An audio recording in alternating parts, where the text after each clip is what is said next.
North और east India में खाना बनाने के लिए सरसों के तेल का इस्तेमाल होता है। वहीं गुजरात, महाराष्ट्र, कर्नाटक और आंध्र प्रदेश में मूंगफली के तेल का इस्तेमाल किया जाता है और केरल में नारियल के तेल से खाना बनता है। एक टाइम था जब हर भारतीयों के घर में कच्ची घानी थी और लोग खुद से तेल निकालते थे। बट आज हम रिफाइंड ऑयल का इस्तेमाल करते हैं। तो क्या आपको पता है कि आजकल यूज होने वाला रिफाइंड ऑयल फैक्ट्री में कैसे बनता है? आपने पार्ले जी तो खूब खाया होगा, बट क्या आपको पता है कि पार्ले जी कैसे बनता है? आपने अपने बचपन में पेंसिल का भी जरूर यूज किया होगा, लेकिन क्या आपने कभी सोचा है कि पेंसिल कैसे बनती होगी? एक लकड़ी के अंदर पतले से ग्रेफाइट के तार को कैसे घुसाया जाता होगा? पोटैटो चिप्स तो हम सभी का फेवरेट है, इसे हम घर पे भी बना लेते हैं। बट आज हम देखेंगे कि पोटैटो चिप्स फैक्ट्री में कैसे बनता है। और क्या आपको पता है कि सोना यानी कि गोल्ड जिसे हम गर्दन में पहनते हैं, ये कहां से आया होगा? पोटैटो चिप्स हम सभी का फेवरेट है, लेकिन आप में से बहुत कम लोग ऐसे होंगे जिन्हें सच में पता होगा कि फैक्ट्री में पोटैटो चिप्स कैसे बनता है। सबसे पहले खेतों से आलू को फैक्ट्री तक पहुंचाया जाता है, फिर इन आलुओं को एक वॉशर में डाल के अच्छे से धोया जाता है। इसके बाद इन आलुओं की चटनी होती है, जो आलू 1.5 सेंटीमीटर से कम डायमीटर का होता है, उसे अलग कर लिया जाता है। इसके बाद एक कन्वेयर बेल्ट की हेल्प से इसे आगे भेजा जाता है, जहां इसको नंगा किया जाता है। फिर इसे एक बार और पानी से धोया जाता है। इसके बाद इस आलू को स्लाइसर में भेज दिया जाता है, जहां इसको पतले पतले स्लाइसेज में काटा जाता है। एक बार और इन स्लाइसेज को धोया जाता है ताकि आलू में मौजूद स्टार्च बाहर निकल जाए। फिर इन आलू को गर्म पानी से नहलाया जाता है। उसके बाद इसे सुखाकर इसे फ्राई होने के लिए छोड़ा जाता है। फिर करीब 300 डिग्री सेल्सियस पर 3 मिनट तक फ्राई होने के बाद इसे बाहर निकाला जाता है। अब एक बहुत बड़े बैरल्स के अंदर इसमें फ्लेवर ऐड किया जाता है। फिर कोई बंदा इसको टेस्ट करता है और तब अंत में इसकी पैकेजिंग होती है।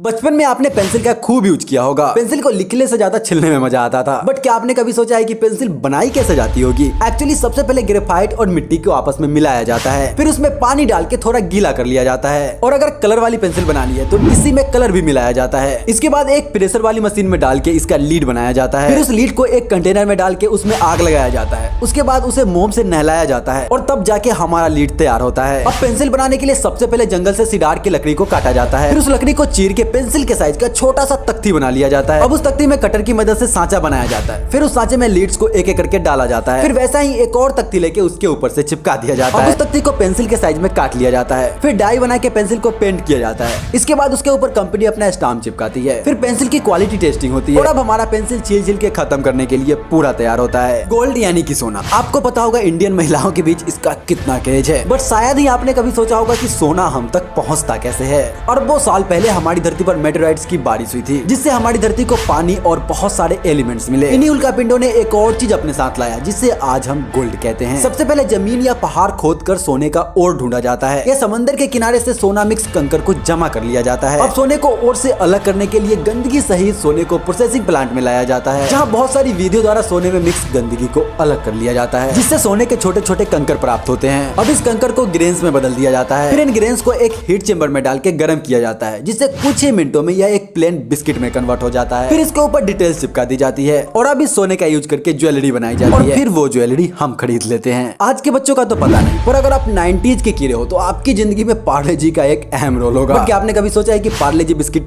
बनती कैसे है? सबसे पहले मैदे को इस वाइब्रेटिंग प्लेटफॉर्म के ऊपर छोड़ दिया जाता है, जिससे मैदा अच्छे से फिल्टर हो जाता है। फिर इसी वाइब्रेटिंग प्लेटफॉर्म के ऊपर चीनी को डाला जाता है, जिसके बाद इस मिक्सचर में एडिबल ऑयल और पानी मिलाकर इसे बहुत बड़े इंडस्ट्रियल मिक्सचर में डाल दिया जाता है, जिससे बिस्किट का डो तैयार होता है। फिर इस डो को एक दिन तक मोल्डिंग के लिए छोड़ा जाता है। आगे इस मोल्ड किए गए मिक्सचर को 2 रोलर के बीच में डाल दिया जाता है और इसी रोलर में बिस्किट का सांचा बना होता है, जिस पर कंपनी का नाम और बिस्किट का डिजाइन होता है। और इसी सांचे में बिस्किट को उसका यूनिक शेप मिलता है। यह रोलर 1 घंटे में करीब 5000 बिस्किट बनाता है। अब यह बिस्किट कन्वेयर बेल्ट की वजह से ऑटोमेटिकली भट्टी में चला जाता है। फिर यह बिस्किट कन्वेयर बेल्ट पर ही ठंडा होता है, जिसके बाद प्राइस के हिसाब से अलग अलग रैपर में इसकी पैकेजिंग होती है। फिर एक वर्कर काफी तेजी से इन पैकेट्स को बड़े थैले में पैक करता है और अंत में कार्टून में पैक करके इसे डिस्ट्रीब्यूशन के लिए भेज दिया जाता है। और उसके बाद हम इसे चाय में डाल के खाते हैं। बट पैसा बर्बाद पहनचोद। इसकी शुरुआत होती है खेतों से। सबसे पहले सोयाबीन को ट्रैक्टरों में भर के मंडी में लाया जाता है, जहाँ से बड़ी बड़ी कंपनियां इस सोयाबीन को खरीद कर अपने फैक्ट्रीज में ले जाती है। वहाँ इसे अच्छे से धोया जाता है। फिर आगे इसे मशीन में डाल के क्रश किया जाता है, जहाँ इसके 2 टुकड़े हो जाते हैं और सोयाबीन का छिलका सोयाबीन से अलग हो जाता है। अब इस सोयाबीन के टुकड़े को बॉयलर में डाल के उबाला जाता है, जहाँ सोयाबीन गल जाता है। फिर सोयाबीन मिला हुआ गाढ़ा सा liquid automatically wild press machine में चला जाता है, जहाँ हाई प्रेशर की वजह से खराब पानी अलग हो जाता है और तेल अलग हो जाता है। अब इस तेल में केमिकल मिलाकर इसे 2 बार 400 डिग्री सेल्सियस और 600 डिग्री सेल्सियस पर उबाला जाता है, जहां इसका चिपचिपापन खत्म हो जाता है। बट इसी के साथ विटामिन और पोषक तत्व भी खत्म हो जाते हैं। इसलिए तो रिफाइंड ऑयल को जितना हो सके उतना कम ही खाना चाहिए।